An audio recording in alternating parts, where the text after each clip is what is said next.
And so when we just weren't doing well as a company, and so they basically said, here's the situation. You can take the layoff or you can take a 30% pay cut. So imagine 2008, the world's going Yeah. crazy.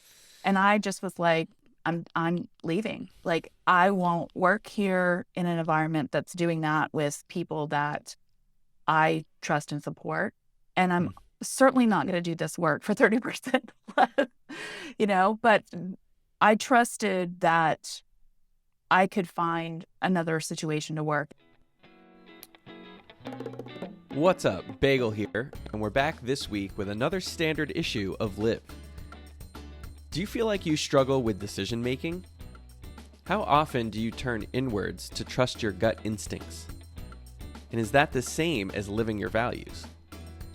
In this interview with Brand Strategist and Coach Lisa Speer, we cover using curiosity and exploration to better understand yourself, learning to trust your inner compass, especially when going against the grain, experiencing life through adaptability, dealing with conflict while staying grounded, and letting your inner compass guide you through fear when making decisions.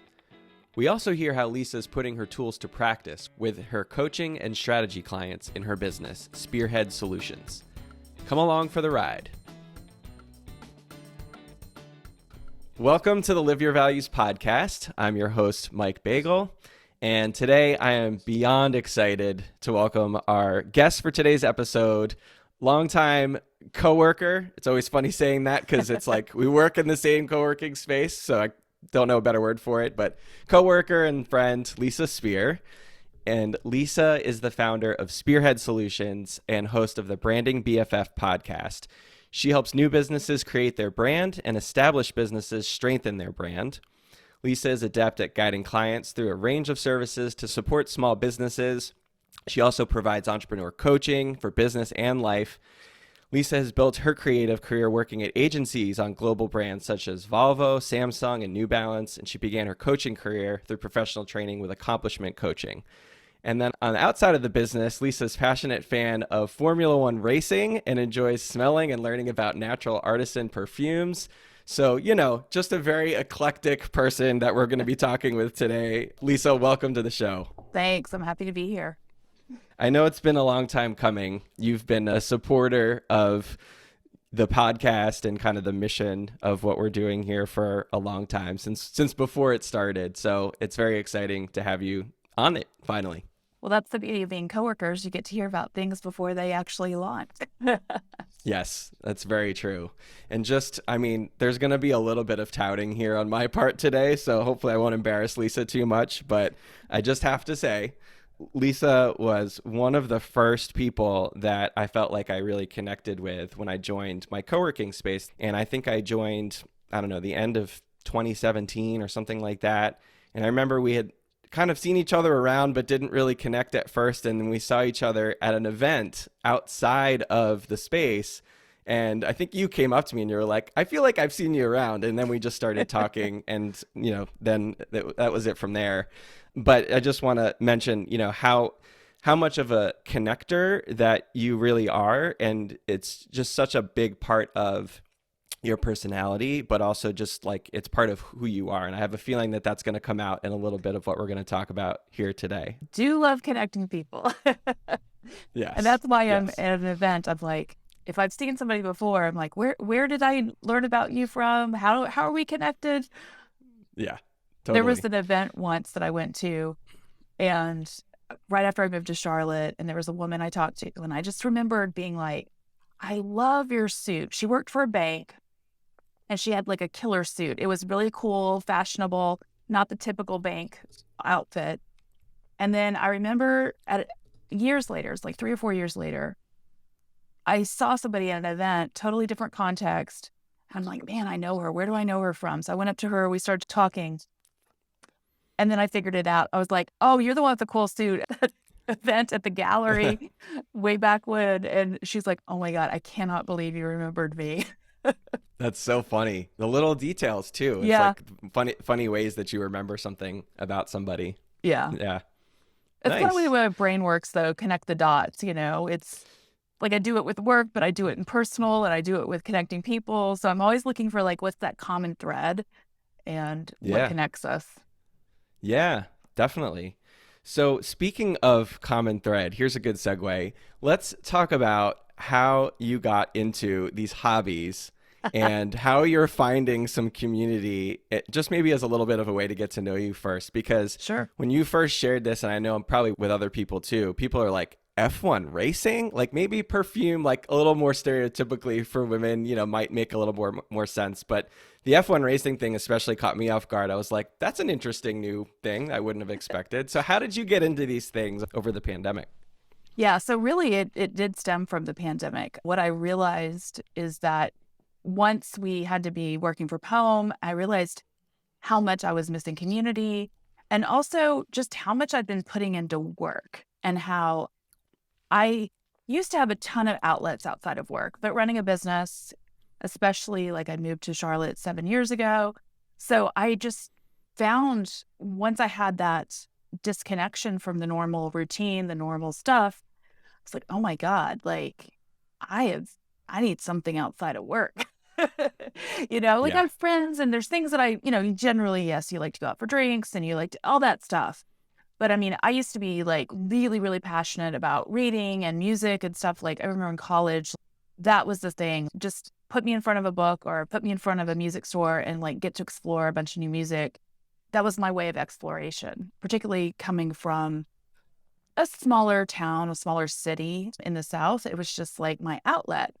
Mm. So what happened was the first thing was my sister-in-law, because I did live with my brother and sister-in-law during the pandemic. I was like, I can't be a hermit during the pandemic. So I Easy to do. actually, yeah, no. So actually, it was great because they live here in town. And I just was like, hey, I don't know what's going to happen. I don't know what's going to happen to my business. I don't know what's going to happen in the world. It was probably the smartest decision I made going quickly into the pandemic. My lease was coming up, and I'm just like, let's jump.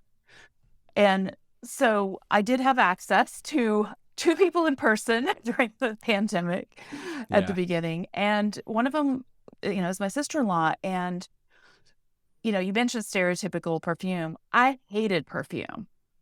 I remember smelling stuff at department stores in high school. I didn't like it. I didn't like the stereotypical female fragrances. They often gave me headaches. I have a lot of skin and headache sensitivity to scent. I don't really like a lot of candles that are overpowering. So I hated perfume. But my sister-in-law introduced me to a natural perfume that she had. And I was like, wait, wait, wait, wait, wait. This is a whole new ball game. So Interesting. having the sort of like being willing to open myself up to smelling something that I thought I hated was the first step. And then second, all of a sudden I realized there's this whole world I knew nothing about that is natural, it's artisan. What happened was I just got really hooked on learning more. And so I started, reading about the different perfumes, the natural ones, some of the higher end stuff. I joined a couple perfume Facebook groups online and started being able to talk to other people and kind of steer me in different directions. I became friends with a woman in San Francisco, and we are real life friends now because she also Nice. had sensitivities. And so I just discovered this whole world. And really, what the perfume did for me during the pandemic was I got to explore from home. And I think that was something like you can't travel. So being able to explore and feel like I had my own little adventure.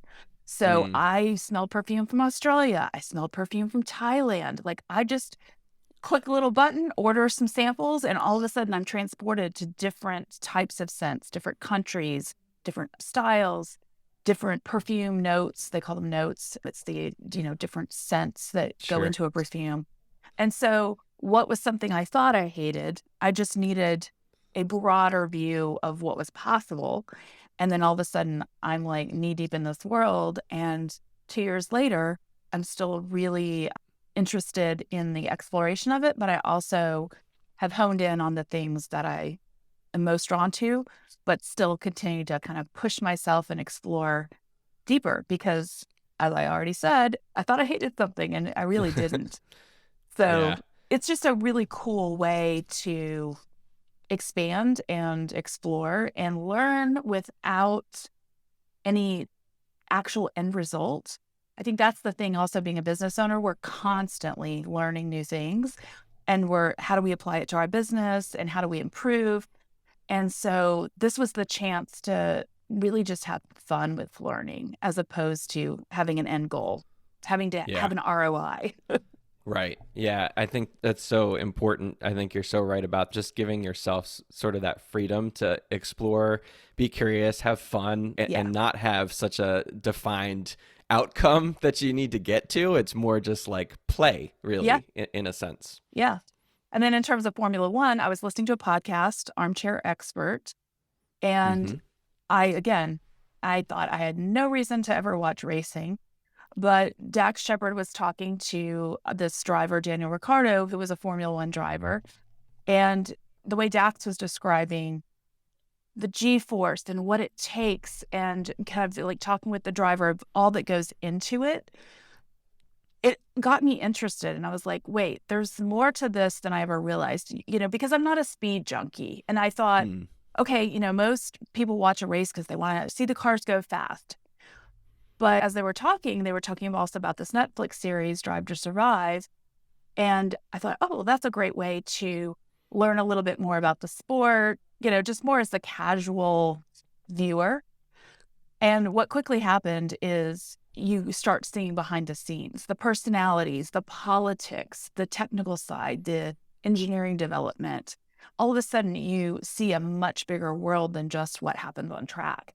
And so the Yeah. racing was fun because it's only 20 drivers. They race around the world. So again, exploration from home, right? I get to see the Right. world through other people's eyes. And it was just really cool, the complexity of it. And that's where I got hooked, was the complexity. If it was just that I had started watching a race, I don't think I would have jumped in the same way. But then I quickly became hooked, and I was able to watch the last 3 races in 2020. Immediately, got myself a Formula One TV subscription. Now I Yeah. watch the practices, the qualifications. I listen to podcasts. I, You're deep into it. read the blogs. So yeah, it became another totally immersive world for me that was really, again, another outlet. So having 2 things that I could go knee deep in, never expected to, Right. but it was just such a cool way to surprise myself. I'm in my midlife and I thought all of my life I hated these things, but to discover that I don't, it's pretty Yeah. cool. It is. It is. And it's inspiring too. I think it just, everyone kind of, I'm sure, figured out what they could occupy themselves with during Mm-hmm. the primary part of the lockdown. And everyone found some maybe new hobby. For a lot of people, it was baking, right? Like I was Yeah. back on the sourdough train, and probably a lot of other people were too, which is why you couldn't find flour on the shelves. Yep. But yeah, trying to find those things that you can do from home that weren't risky, Yeah. that gave you some joy. And it sounds like you were able to kind of change your own perspective and mindset around some of the things you didn't like in the past and kind of Yeah. have new ways of looking at them. So I think that's super cool. And it's a cool connection thing, going back to connection. The property manager of my apartment complex, she has been watching Formula One with her dad since she was young. I met a woman at a networking event, a women's group, and she and her husband have been watching Formula One for years and have attended races. And so it's funny, again, you talk about stereotypical, the people that I've Yeah. met in person in Charlotte who watch Formula One are all women. I have a Yeah. friend in California that's a man who watches, and we chat as well. But, Yeah. it's really funny because it's not as popular sport in America as like NASCAR, IndyCar, or obviously, our football, baseball, everything. Yeah. So, but it's super cool that it's another way of connecting. And in fact, at this networking event, these 2 women were with us as we discovered our mutual love for Formula One. And they were like, oh my God, we love how excited you are, but you guys are speaking a totally different language. Yeah, that's funny. But talk about instant connection, right? Like, Yeah. especially when you find another woman who's into it, I feel like that's probably like, oh my God, like I want to talk to them Yeah. immediately because you feel like you're in that smaller group and Yeah. have that shared interest. So, yeah, cool. Awesome to hear a little bit about how you explored some new things during that time. So, How did this idea of what we're going to talk about today of trusting your inner compass, like where did this all start, or give us a little bit of like the history behind Sure. how this became meaningful for you? Well, I think the first thing is trusting your inner compass. That's a current term that I've learned to explain what I'm going to talk about. I think the one first way you could look at it is, it's kind of an instinct. So growing up, I was raised in a household where I was taught to color in between the lines, literally and figuratively. So, there was a right way to do things, there was a wrong way to do things. I love and respect my parents a ton. However, it really wasn't a match for this creative kid who was like super creative but frustrated because I didn't have the outlet. They didn't know how to even see that that was going on with me. And I didn't know how to say it. So, coming from this world of there's a right way, wrong way, there's always like constraints in a way that as a kid, you kind of want to get messy with the crayons. You kind of want to like just have that freedom, again, going back to exploration, just to try things and that it's okay to mess up. Now, Mm. there was no punishment if I colored outside the lines, but there was this automatic, like there's a right way and a wrong way to do things. And it also tied to how their beliefs around religion. Like there was just a very clear cut system of beliefs. And so at a young age, I felt like it didn't match me. And I Mm. would have known how to describe it, but the feeling was always there. And so with that, it's that whole thing of when you're raised a particular way and yet you're going against the grain, there's has to be this element of trust in yourself. Because if you're not seeing the example somewhere, you have to trust that what you're feeling and your belief is valid. And so that young age, that was probably the first time I recognized this in me, this ability to trust my instinct.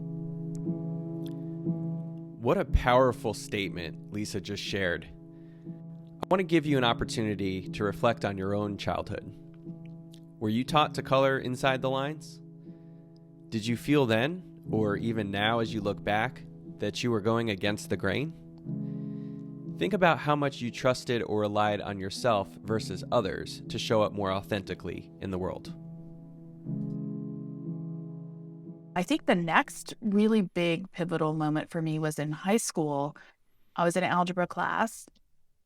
And at that age, I definitely wanted to do what all my friends were doing. We had a really great group, but someone came in and said, "Who wants to be on the yearbook staff next year?" I raised my hand. I do not know what prompted me to pull my hand up. Absolutely have no It was clue. just a force. It Yeah. really was. And none of my friends had raised their hands. And so I became the first freshman to be on the yearbook staff for the sophomore year. So that summer I went with the editor. We went to this workshop that was held at Clemson University. And all of a sudden I was like, oh, my brain clicks with this designing. Like Yeah. it just, there's something with that creative outlet and having like a real place for it. So going back to instinct and kind of trusting my inner compass was just raising my hand without having a logical reason for it, Yeah. which led to the career I currently have is, graphic design, branding, like this whole realm came from me just raising my hand and going with it versus having to rationalize it or have some good reason to do it. It wasn't try to Yeah. get some good extracurriculars to look good for getting into college. It was this impulse that I had. Yeah, I'm just so curious. Like at the time, so it felt like an impulse, is what it sounds like you're Yeah. saying. To this day, do you know what drove you to raise your No, hand, or was it literally like involuntary in it was your mind? involuntary, and I don't have any like spiritual religious belief system that gives a reason for that. Yeah, For me, it was literally just something compelled me and it just was this instantaneous thing. And which is so, fascinating. yeah, Yeah. And I'm also just curious, had you had any experiences? That seems like that was like a pivotal one, right? That yeah. was really impactful and meaningful. But do you remember anything that maybe happened before that where something similar, like a similar feeling occurred, or something like where you're like, oh, like that feels like something I want to do? Had there been anything like that Nothing that before? strong, like there Okay. was always my curiosity with books and music and things. And that makes a lot more sense now. Me telling you guys about this is Yeah. it really was me exploring worlds outside of how I was being trained. And so, a lot of my book choices and music choices were very much against the things I was learning about that my parent or liking that my parents would like. So, yeah, it really felt like the raising my hand in algebra class was the biggest sort of pivotal moment that was unintentional. I think even with the stuff about feeling different than my parents, it was an instinct, but it was one that I had to keep building up my own trust in myself Mm-hmm. that what I was feeling was valid. So there was a little more cerebral element to that, even though at my core, the feeling was there. Yeah. So yeah, that was a really, really big one for me. The stuff like going to grad school, again, I was the first person in my family to go to grad school. And so again, I didn't have a model for that. It just felt like, well, that'll open my world up more. Hmm. Yeah. But it wasn't a sort of big story moment. It just was like, okay, that's the next thing that I want to try. That's the next thing I want to do to grow. Yeah. But I think another big one for me was like kind of feeling that directional pull was when I moved to New York City. And most people move to New York City for a career. And yes, there was plenty of job opportunities in New York City because it's a big hub for creativity. But the reason I moved there was because it was more for fulfilling a drive I had to kind of figure out who I was apart from how I was raised. And Mm. so that was a big pull for me. It was either that or it was going to be San Francisco. So those were my two cities that I looked at and explored and, was looking for the job offer. And I got the job in New York, and I'm really glad that ended up being my city. But that was such a great place for me to meet, I mean, all types of people. I have all types of experiences. I lived there for 16 years, and I just couldn't trade that for anything. I'm just That's a hearing long time to live in New York City, by the way, yeah, 16 years. Why New York and San Francisco? What was it about those two cities that attracted you to maybe be a place to find yourself? big cities, cultural melting pots, a lot of creativity. Mm. Do you know Definitely, anyone in either of those no, places? I didn't know a soul in either one of them. Yeah. So you really were like, I want to go out on my own and figure Yeah, this out. yeah. Because I went to grad school in Philly. For me, the choosing the grad school was also being in a bigger city. I'd gotten a full ride at a school in Indiana, but I turned it down because, well, so that in the story, right? So Mm. I did turn it down because I felt like it wouldn't help me expand as much. I felt like the program wasn't as strong. I felt like where it was, the part of the state it was, it's just too small. I happened to apply there, but it wasn't really in my top list of schools.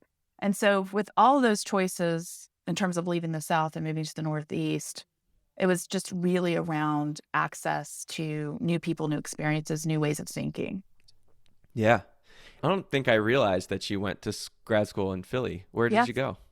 I went to Tyler School of Art, which is part of the Temple University, and they had their own campus just north of the city. Okay, cool. So, I yeah. lived in Philly for a couple years after Yeah. college, but out in Manayunk area. Oh, yeah, yeah. Eh, Yeah. And what was your degree in for your grad degree? Visual design. So it was an Okay. MFA in visual design. Yeah. And then you had moved to New York City after that? Yep. Yeah. It took me a few months to get a job because I didn't have any people that I knew there. I basically found the job through my connections with people who had graduated from the university. So I Gotcha. got some intros, and I met a woman who'd graduated a few years prior to me in undergrad from there. And she got me an interview, and that got me hired. And so my first account that I worked on was Volvo. So it was pretty big jump. Yeah. My work right out of college was working for a food packaging company doing design. And I got really bored really quick because I felt Mm. like within the first year, I learned everything that I needed to learn. I got to go on photo shoots. We'd drive to Atlanta, and I'd go by myself and art direct the photo shoot. I would go on press overseeing the printing. I was designing. But at the same time, it was exciting for the first year. And then it got really boring because it's like, well, this will be the job ever after. And I saw, a woman who had started there right out of college. And I was like, man, that's her life now, 15 years later. And I don't want that. It was easy, it was safe, but it was also boring. Yeah. It's pretty amazing how you can see, probably at a younger age, you can foresee, hey, this is what it would look like to stay on this path, Yeah. whether that's a career that you don't really see yourself in, or a relationship, or whatever it might be. But to have the foresight to see that, and then also to have the active decision-making skills to say, I do want to choose something different. I think that does take some courage. So yeah, and that goes back to that feeling of the directional pull, the inner compass, that instinct side of me. I could say that I had a really good rationalization for it, but there really was sort of this combination of imagining it kind of this hybrid between the feeling and the brain. It was kind of that the instinct pairs both in that case. Take a moment to think about a time when you had to make a tough decision in the past. Did you rely on logic, emotion, or both? Which one typically wins out? Is it consistent, or is it situational? Yeah. So once you're in New York, how does life start to unfold? How does intuition start to play a role once you're there, and trusting that self more once you're figuring some things out? I think it was, just having this playground, really. I was working my ass off. I worked way too many hours. But, I got to attend concerts. I got to go to plays, Broadway, off Broadway. All the time you'd see celebrities and you ignore them because as a good New Yorker, that's what you got to do. That's you know right. that from living in Jersey. That's right. Yep. But yeah, I mean, it was just like the types of experiences I got to have. Every time it just felt like one night you can be attending after work happy hour at a biker bar, and then the next night, because of your work, you get invited to some shishi film director launch party where I got to talk to some people in the elevator, and it took me a month later to realize who they were. I had talked in the elevator with James Gandolfini and Edie Falco right after they had just had their first season of Sopranos. I hadn't seen it. Oh my God. We just were shooting the shit in the elevator, and we get out on the street, and people were talking to this guy, and I'm like, I wonder who he is. Everyone seems to know him. Yeah. Like a month or two later, when they were having the Emmys, I was like, oh, that's funny. who that was. Yeah. Would you have been starstruck if you had known who they were in the elevator? Is it better that you Sopranos, didn't? Yes. Yeah.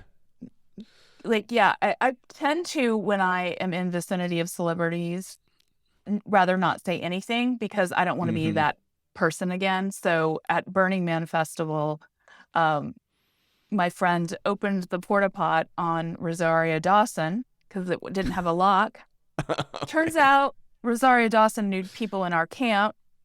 And so, she was hanging out in our camp, and I was just like, I can't talk to her. She's just too unreal. She's too beautiful in this dusty, dirty environment. And I'm sure everyone who recognizes her is going to go talk to her. I can't, even though she knew people in our group. So I tend to, I take that back because there was also the dog park. I met Alan Cumming. His dogs were there, and I was watching a friend's dog. And so I did talk to him knowing who he was, but I didn't acknowledge that I knew who he was. I just talked to him like a normal person. I don't know that I know who he is, and I probably should. He's an actor and theater performer. So he was on The Good Wife. He was in Cabaret on Broadway. So he's had a lot of probably big why I don't know parts, but he's kind of under the radar in a lot of ways. Yeah, gotcha. So you're in the city and you're meeting the famous people. Yeah, but also but you're getting to go to all these different doing the types of events. and the other thing about it was, I think, it's something that isn't glamorous. It isn't sexy. It isn't something that, I wish existed, but you ride the subway with homeless people. You're riding the subway with, millionaires, billionaires. what I liked about the city was that it wasn't compartmentalized in the same way. It's not about what house you live in. It's not about even what car you're driving, because a lot of people take public transportation. But, it's like you don't get to ignore the poverty or the homelessness. You don't get to ignore the things that if you live in the suburbs, it's very easy to do. And so that was a part of it too. Like, I didn't want to shy away from kind of getting that full range of humanity. So that was a big part. You see that every day and you can get numb to it, but you it's always present. And so it sort of confronts you in a way that I think is actually really healthy. Yeah. What do you mean by that? Like how was it healthy for you? I think growing up, I was super sheltered, very much like in this religious bubble, very white, very kind of, everything is very safe. Mm. It felt like just one fragment of life, It felt like this is a very narrow wedge of what it's to be a human and what life experience is. Yeah. And that big pull for me for New York and Philly was, I'm not going to be in a bubble. And Mm-hmm. so I think I have a capacity to be with all types of people in a way that is like actual practical. Like, it's not in theory, I'm accepting and open of everybody. It's like there was a very real being with all types of people, not judging. I think in New York, there's so many people different than you. If you went around judging everybody, that's all you do all day. And so Yeah, to totally. realize that all types of people exist and they each have their place in the world, they each have different things they bring to the table. But again, it's like I'm fascinated to be with all types of people because I'm like, I don't want to necessarily be that person. Like, for example, the biker bar on the West Side Highway, I don't want to be a biker, but like I had the greatest conversation and playing pool with this guy. And, we had the best time. And, his old lady came over, as, they would call it. But, Yeah, it was really cool because it was just a matter of letting her know I'm not threatening what she has going on. I'm just playing pool sure. with this guy, and then just being able to be adaptable. I think being adaptable is also a big thing that I learned and gained in New York. There's the resilience, there's the openness, and there's the adaptability that I think were all things that have really served me well in my lifetime. Yeah, that makes a lot of sense. I'm curious, like if the very, structured, more rule following, rule based childhood experiences you had growing up in your family, did it almost feel like it was you rebelling in a sense from that and Mm-mm. saying, no? Okay, so it was just Yeah, it like was trusting. fascinating. It was fascinating to me Yeah. because if I'd done the rebellion, I would have done a lot of things in high school that I didn't do. Hmm. I actually didn't drink in high school. I wasn't doing the partying. There was just a lot of things I didn't do. And it wasn't because of the rules. It was more of like, that's just, I didn't see at that time the fun in that. Like, I was very driven because I knew what I wanted to do for my career. So it Yeah. wasn't like F them, I'm going to go do the opposite. So, like, the Yeah. thing to New York was just a curiosity, right? It wasn't like, oh, now I'm going to go do the opposite. I didn't become the opposite of my parents. We still have a lot of the same values. It's just the way our belief system is different, our priorities are different. But I think we Yeah. do, I'd say, when I say values, it was Live Your Values podcast. My core values and my parents' core values are different. I would say, with my parents, a lot of theirs is around security, safety, that kind of thing. And mine is, more around the creativity and the self expression and connection. So I think in that sense, our values are different, but we still care about being kind. We still care about helping people. We still like those kind of values Mm. are definitely in common. So I didn't want to eradicate the good parts of my parents and how the training that they gave me. I just felt like it was just a small box. And Yeah. so instead of being like, here they are, I'm going to do the opposite, it was more like, okay, here they are at the base. And it's just sort of very flat, linear. And then like, but I want the full 360. I want the full circle of it, not Yeah. just this one plane. Yeah.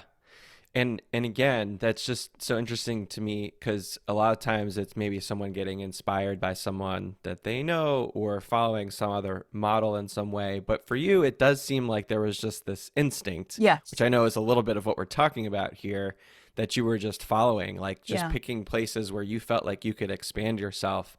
Yeah. I mean, I think just in terms of like other key pivotal moments for me before we kind of get into a little bit more of the inner compass and the values is that, I thought I was going to live in New York forever. I loved it. But 16 years is a long time and my priorities Yeah. started shifting. So like in terms of my inner compass and my values, those weren't changing, but the priorities were starting to shift. And so I really miss nature. I have a real affinity for trees and love the mountains, like, mountains in Asheville. I'd gone Yeah. to high school there and, so things like that. And I was like, yes, people have dogs in New York, but I don't want to live this crazy New York life where I'm never home and have a dog. That just feels cruel. So I wanted to have a different change of pace and I wanted to still be in a place that, you know, I guess more had like a creative core, but it could be smaller. And I wanted to be able to sort of go from this world of like big experiences to now like smaller pleasures. And that's Mm. just kind of Mm. how in my head it was. And so I kind of did this like tour of the US in my brain, doing the like, okay, well, what kind of cities would be a good fit? Or, like kind of like what are the things that I'm really, really looking for? And in the end, I chose to move to Asheville and I knew it was going to be smaller. I mean, that's a huge jump to go from New Yeah. York City to Asheville. But I loved it there. I have one of my best friends lives there.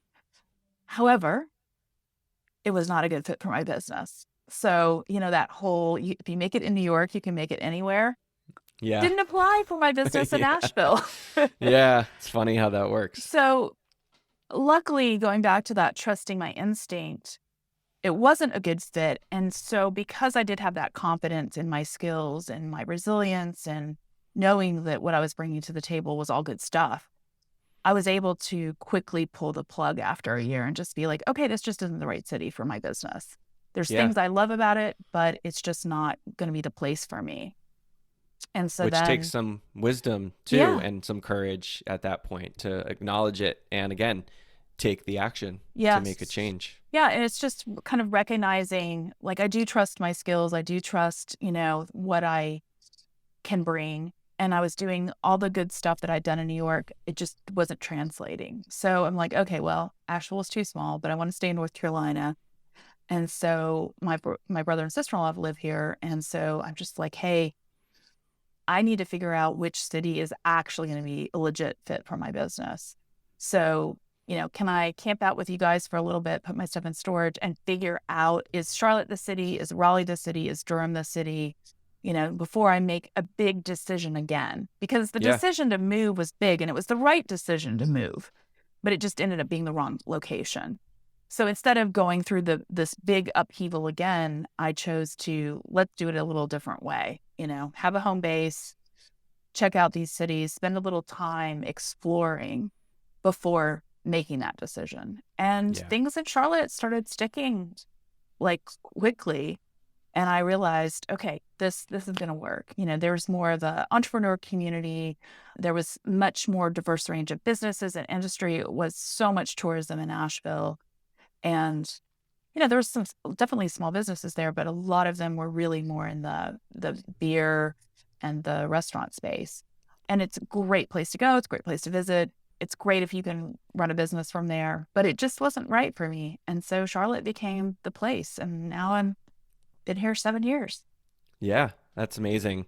Easily could have also not had worked out for you, but at the same time you were willing to explore a new place and it Yeah. probably helped at least that you had, some family here that could help orient you to some Yeah. extent, even though you're, doing your own thing with your business. So I'm sure That also that reminds was its own me experience. what I decided was with this move, moving away from New York, what I did decide is being closer to my family and ideally having someone I already know in a city was sort of this like next wave. I'm like, okay, I did the not knowing anybody. Yeah. Let's Yeah. kind of do it a little differently this time. And it worked out great for New York, but it's sort of one of those things where I think of my life in three chunks. There's the growing up years in the South, and there's like really the adult skills training. I even started doing coach training while I lived in New York. So I did a year-long intensive coach training program. And that for me was again about expanding my skills. And I thought at the time maybe even becoming a coach full time. But what it did is just made me fall back in love with all the creative work I was doing and helped me ask better questions, be a better strategist, and a better partner with my clients. And so things like that, again, I don't think I would have had anywhere else. But yet that's still that middle chunk of that growing, exploring. And I feel Mm. like now I'm in that phase where I'm really honed into my business is like the things I love doing the best, my best skill set, the clear focus that I didn't have when I was starting out in my business in 2004. I was doing everything creative, with Yeah. no focus. So I think that kind of ties to the idea of what was instinct versus what is intentional now. Mm. It sort of pairs with that inner compass was not intentional. It was that instinct, that pull. Whereas with where I'm at in my life now and, sort of midway through New York, I started being able to articulate things in a very intentional way. So, really tying things to values in a way that was just more impulse before. So, I think that if I would say that sort of the instinct, the inner compass that drove me when I was younger was the creativity, the self-expression and connection. And that stuff is all still really, really important to me. Yeah. But how it shows up in my business, and I work with people on their brand values, do branding. So like having that sort of behind the scenes, invisible stuff in your business. So what I'm really focused on for my brand values is the authenticity, the Right. partnership, and the clarity piece. So, you kind of could look at like clarity is kind of a combination of self-expression and your message connecting, like your brand Yeah. connecting with the partnership, that is very much ties to connection. The self-expression ties to authenticity, the creativity ties to authenticity. So it's kind of cool to see like all these the seeds that were planted as a kid very much have shaped both the direction of my business and how I work with my clients. And Yeah. so I feel like the values are similar to the things that I cared about as a kid and the things I care about personally. But with the business, it's more like how the focus is a little different. Like I'm not being a different person in my personal life and in my professional life. It's more just like how the focus looks and things I need to take into account with my business. It's very different than my own personal things that drive me. When Yeah. I'm thinking about brand values in the business, it's all, whether it's for myself or for my clients, it's really about your brand is the bridge between you and your clients. And so your values do impact who you're working with and how you're going to work with them. And so you want to take that into account. Yes, you can very much have very different values than my own business values, my brand values, but it will impact your consumers. It will impact your clients, your audience. And Right. so just making sure that things are a match is what I think now about my business and with people. It's like just being intentional now, like Yeah. just thinking like the bigger picture instead of just me, I guess is Yeah. the way to think about it.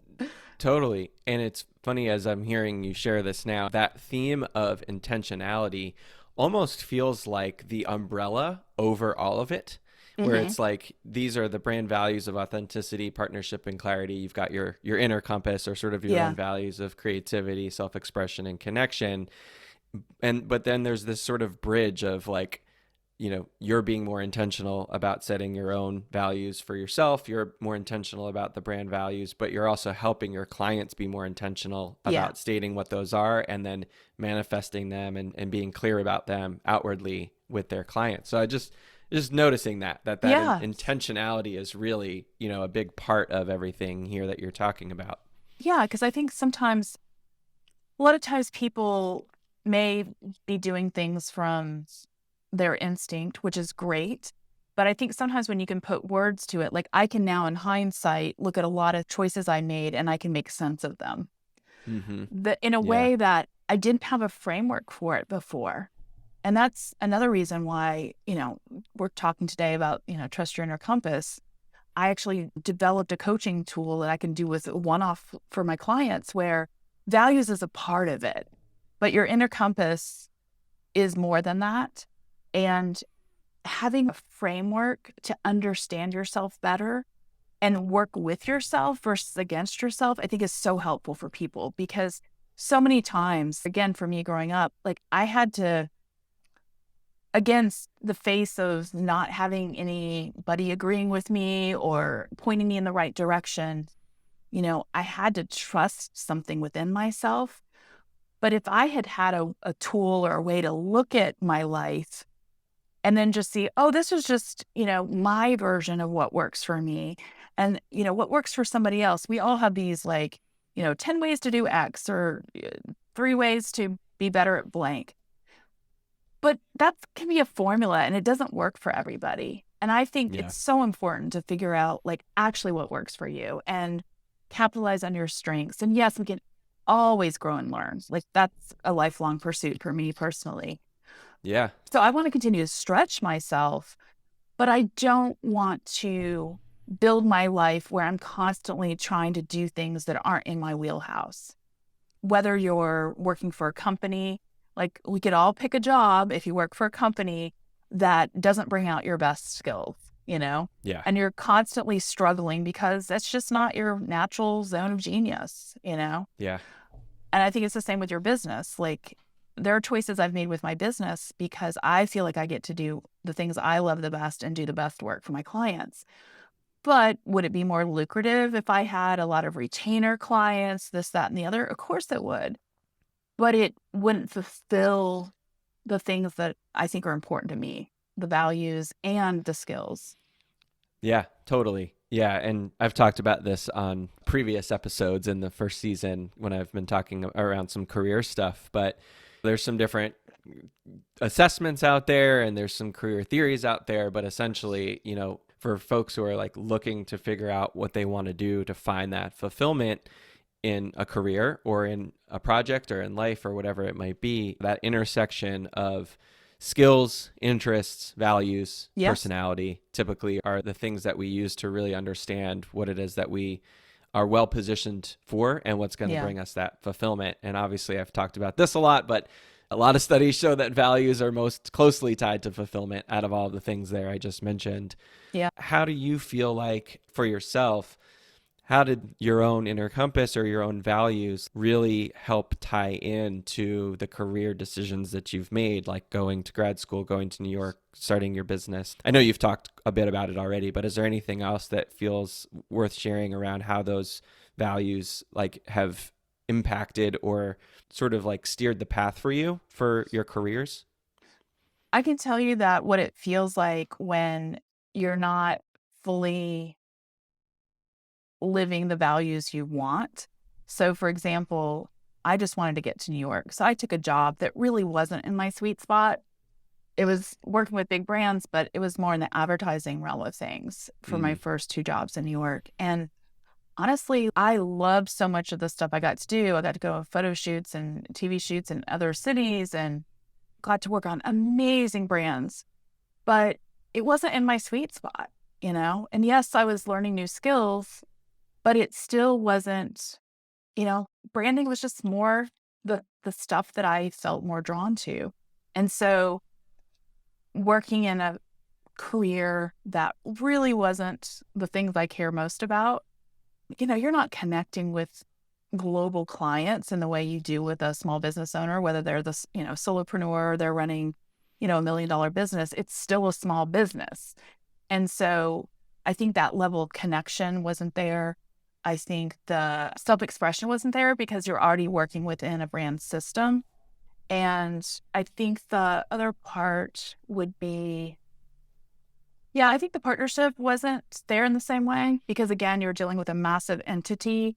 So, yeah, you can partner with, a client in a certain way, but they're still like down the food chain. And again, in hindsight, knowing now, working from actual tangible values, I can see, oh, yeah, it just wasn't present. And that's why I never felt fully at home in those jobs. I never felt fully fulfilled in those jobs.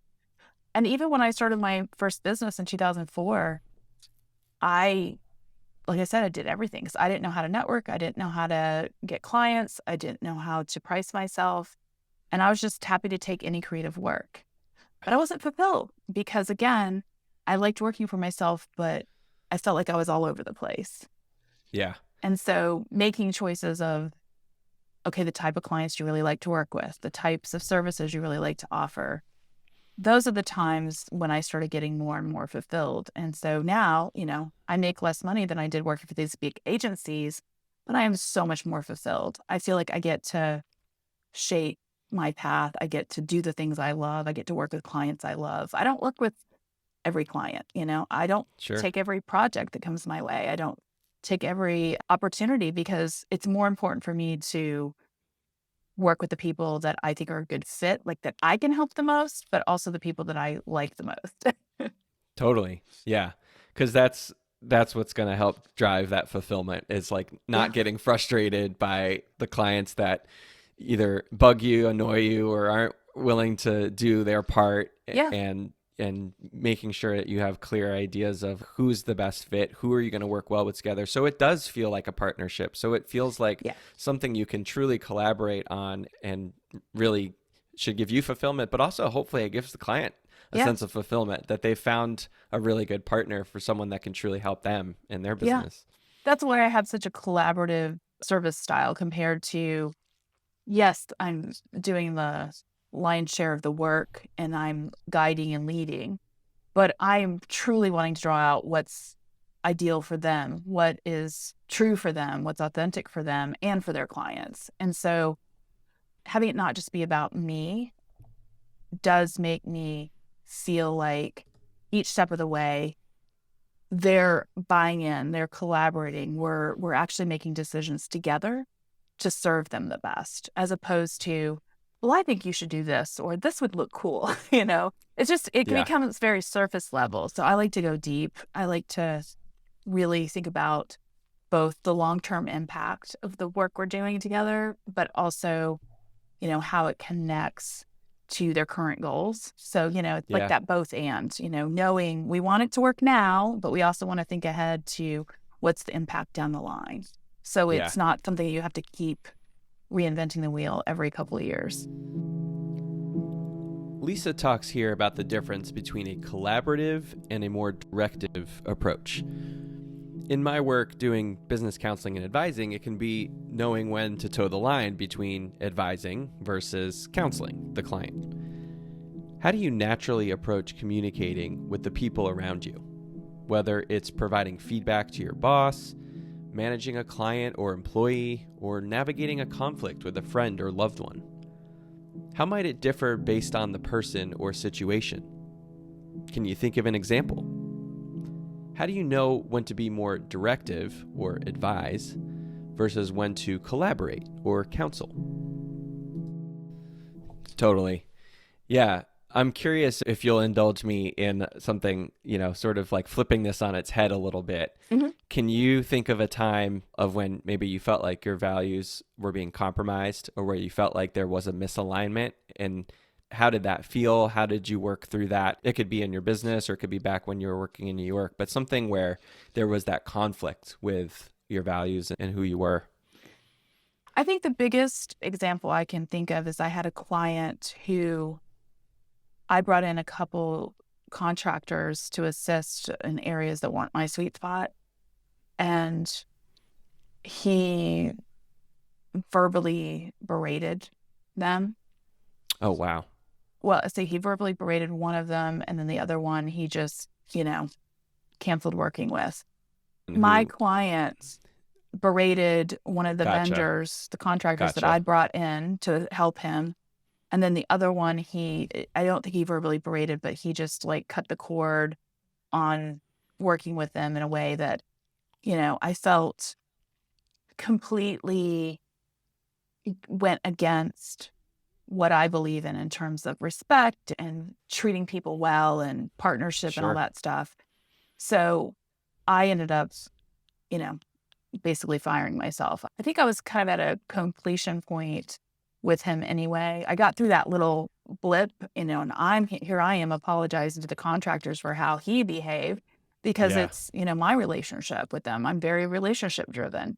So that was one instance. And now as we're talking, I can think of another instance. I was the associate creative director for a branding agency in New York. I started my first business in 2004, worked in that for 2 years, felt really isolated because we didn't have the entrepreneur communities that we do now.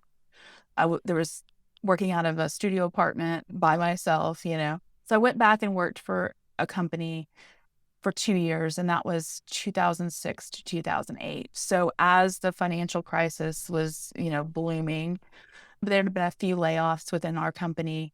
Well, come to find out, again, I'd brought in some contractors and specific skills that were outside of what we as a company had and what we could do.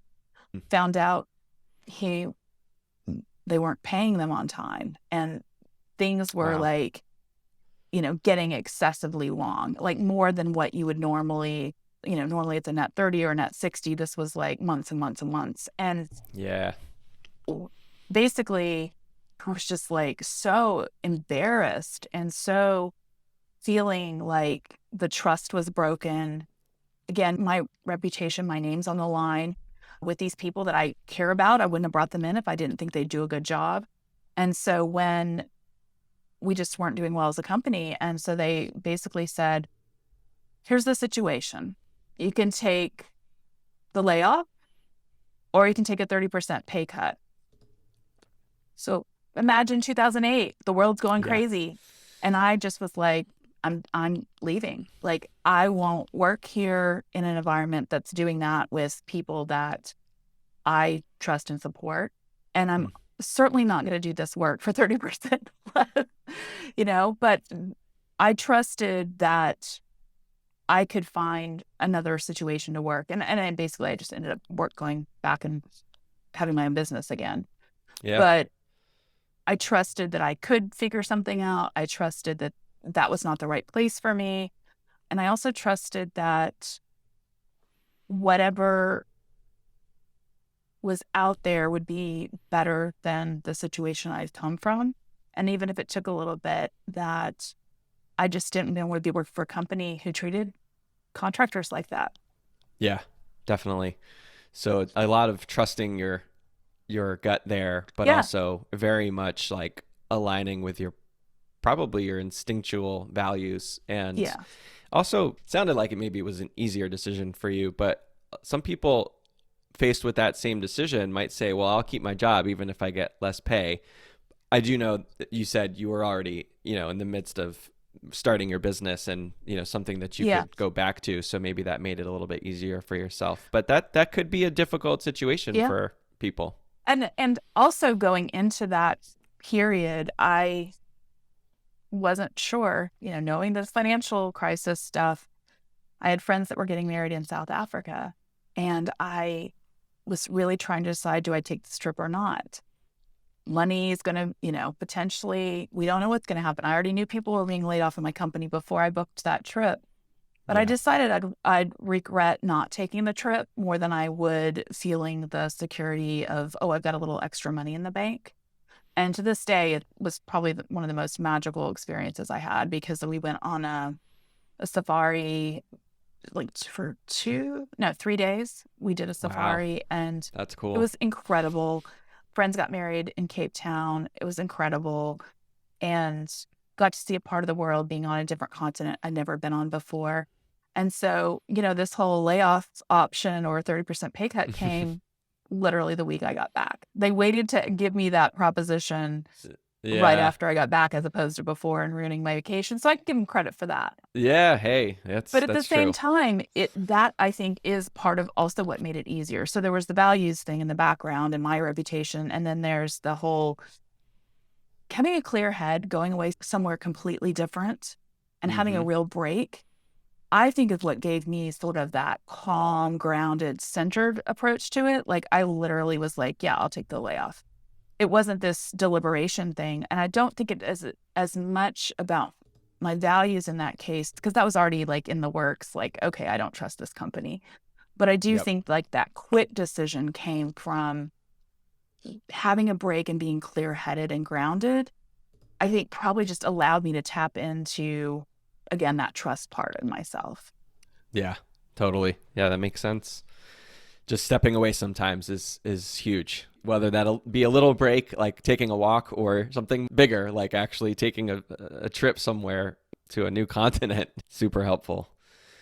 Is there anything else that you feel would be important to share, and or just any thoughts or advice for people who are maybe navigating this idea of like trusting their gut, trusting their inner compass, as you call it?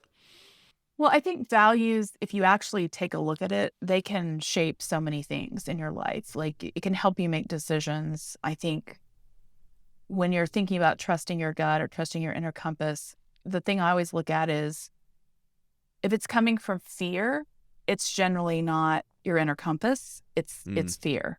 But yeah. if you're calm about it and if there's not that fear element, then that's truly like your inner compass, your kind of solid self, you at the core and not being reactive.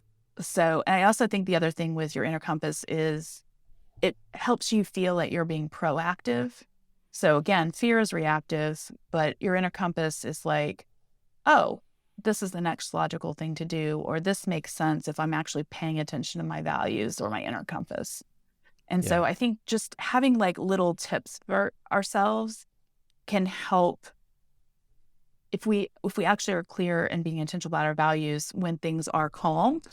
It's a lot Mm-hmm. easier when we are fearful to make decisions that are based on something bigger than just the reactive fear stuff. So Yeah. I like to always think about, you know, in the situation, but like, what's the context for it? What's the external things so that you can get back to that calm place and not have to take a trip around the world? Right. Yeah. And if you do, that's great. It's If that's wonderful, what you but have. we can't all drop everything, and go take a trip to another continent, especially in Yeah. COVID days. But at the same time, I think it allows us to tap in a little bit more to what's going on inside. And to me, that's always like the ability to be intentional and to be clear. Again, clarity, one of my brand values. I think Yeah. clarity helps you be intentional, really, in the Yeah. end. Totally.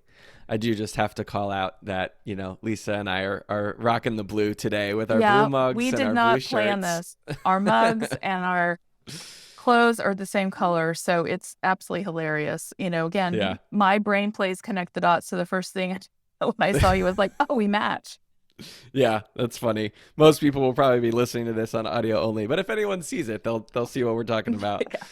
Well, this has been fantastic, Lisa, to get to know a little bit about how this all is meaningful for you, how it sort of became part of your not just like who you are as an identity, but also like how you help folks in your business. Do you want to just take a moment just to share a little bit of what does this look like in what you do in Sure. your business? Like, how do you help other folks kind of navigate this?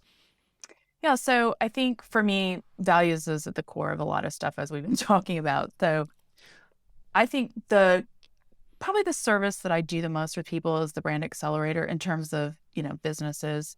And it is all about that being intentional and being clear, all that invisible stuff that helps shape what your brand looks like, sounds like, how you connect with your ideal clients, and then, taking it into that world of whether it's your website, social media. So for me, it goes much deeper and it's not superficial. So I love that work. And it's usually one of the things that's most valuable for people. But the other thing is like, I like helping people no matter where they're at, what situation they're in. So I do things like 90-minute solution session. So it can be something about their brand and business that they come in and we just collaborate, tackle it together head on, and they get to benefit from, my experience, my wisdom. But again, I'm going to help them like, what's the best fit for them as opposed to here's the cookie cutter solution. And I think that goes back to trust again, like that I don't feel like I have to have a formula to present to people, like that I'll get in there with them and we'll come up with a solution that's actually tailored for them.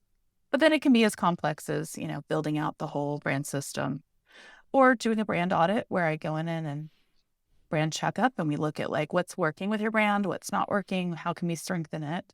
So there's a lot of like very much like, hey, let's talk, let's do a discovery session and figure out what are the biggest challenges, what are the biggest opportunities, and what's the right fit for you. And then on the entrepreneur coaching side, I think that many people, particularly solopreneurs, they're like, it's on them, everything's on them. And like, how do you run your business and have a good life being an entrepreneur? And so the entrepreneur coaching, I have different services that help people with that. And it could be, again, anything from something I call inside out goal setting. So we actually start with the Trust Your Inner Compass tool. And then Mm-hmm. we actually, from there, then make goals. So they're not the should goal or you're tired Yeah. of creating goals in the same way every time. And then, I can always do customized coaching packages. Like right now, I'm working with an entrepreneur in the Cayman Islands, and we're actually working more on her life. And we're working more on figuring out her own self-expression as being a business owner, being a parent, all these things. And like, who is she inside of all of that? That's gotten lost. And so Yeah. I think, as much as business is a big, big, big part of my world, like I mentioned at the very start, I was getting lost in my business at the beginning of COVID and I didn't know it. And so having somebody external that can be that mirror, and would have been great if I'd been working with a coach at the time. I actually had other support structures, but I just didn't see myself how was putting too much into the business and not enough back into me. And so with the entrepreneur coaching, it can be more business focused or it can be more life focused. But Mm. I think the biggest thing is being aware of it all being part of your life, and it's all got to be working for you to be fulfilled. If you can only be succeeding in one area, you'll be happy about it, but you're not going to be as fulfilled as if more areas of life are working. And so that's Yeah. the kind of stuff I love working with people on in the terms of the coaching realm is like, where are you stuck or where are you feeling unfulfilled, and how can we actually bring things back into alignment? Yeah. I love that. And I love that there's an intertwining of the personal and professional Yeah. goals of like who you are, because especially as entrepreneurs and especially ones that are maybe solopreneurs or very small teams, like their life in a lot of senses is intertwined with their Yeah. business on a Very day-to-day heavily. basis. So it's really, you can't just separate them just for an exercise, because they really are, it's part of who they are and what they do every day, and probably a lot of what they talk about with Yeah. the people that they interact with. But well, that's awesome to hear. I'll just give a quick plug that having worked with you on so many things over the years around branding and strategy and some coaching, you just have such a genuine and authentic approach, and also so professional in how you work with folks. And it's always a joy to be able to work with you on things, because you can tell how much you care, but also you bring so much knowledge and experience to what you do. So Well, definitely thank you. talk to Lisa if you're needing any of those things. Well, it's very mutual because, we've gotten to know each other first through our businesses and then personally.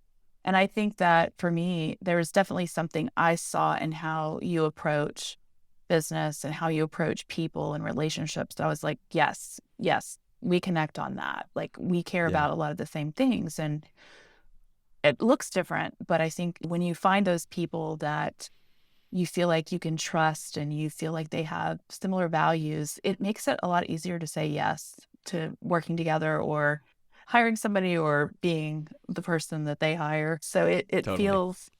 feels very mutual. And I Yeah. definitely ever since you started your podcast, I was like, oh, that's good. We're gonna have a good conversation about values and That's right. hopefully just come at it from some different angles than I've listened to some of your other episodes, and it's just always cool to hear how values play in and out of people's lives, like when they discover them and how they care about them, how they use them. And I think that's the great thing about this is having so many different voices and so many Mm-hmm. different perspectives. Yeah, totally. I'm glad you see it that way, and obviously value your perspective and what you bring to the conversation. And it's nice. One of the biggest takeaways for me, just having done, so many interviews of the podcast so far, I think this is the 20th one, if I'm not mistaken, Wow. is just the connection that you get over talking to people with that common thread of values, but then getting to learn so much more about them and where that comes from for them and how that's impacted their life in so many different ways and what they're choosing to do with their time. So all of that's to say, yes, very mutual. Glad we've bonded over the values. So, Lisa, thanks so much for doing this interview. I feel like hopefully people have learned a lot about inner compass and intuition and gut, but also how to be more intentional about setting their values and really the things that matter to them in their lives. So I know I've taken a lot away from the conversation. Is there anything that you want to just share with people about the best ways to connect with you, or something that interesting that you have coming up in your business that you'd like to share with folks? Well, there are some ways you can't connect with me right now because I got Yeah. Oh, hacked on Facebook and Instagram. So I had built that's up a right. lot of great content on there. So unfortunately, you won't be able to see anything there right now. So I think the best way to connect is through my website. On my website, I have, my podcast, I have articles, I have a brand attraction guide. So there's like a lot of free stuff if you are interested in the topic of branding. But in terms of if there's a way that you were sparked by something today and got you curious about what it would be like to have me help you with your brand and business, or in terms of coaching, on my contact page, you can set up a discovery session or just have a quick chat. My URL is speerheadsolutions.com, and Speer is with 2 E's. So speerheadsolutions.com. Speer has 2 E's. And Awesome. then you can read, you can listen, and you can reach out to connect. Yeah, awesome. And we'll make sure to include that in the show notes, as well as your podcast, Branding BFF. And awesome. Again, thank you so much, Lisa. It's been a real pleasure to have you on the show. It was a pleasure for me too. It was a lot of fun. Thanks again for listening to this episode of the Live Your Values podcast. We really value feedback, so please rate and review us on Apple, Spotify, or your favorite podcast listening app. Make sure to subscribe so you don't miss all new episodes of Live. Special thanks to Emma Peck and Joel Lindenfeld for branding design, Danielle Gelber for marketing strategy, and Rebecca Kittle with Fit for operations support. Until next time, get out there and live.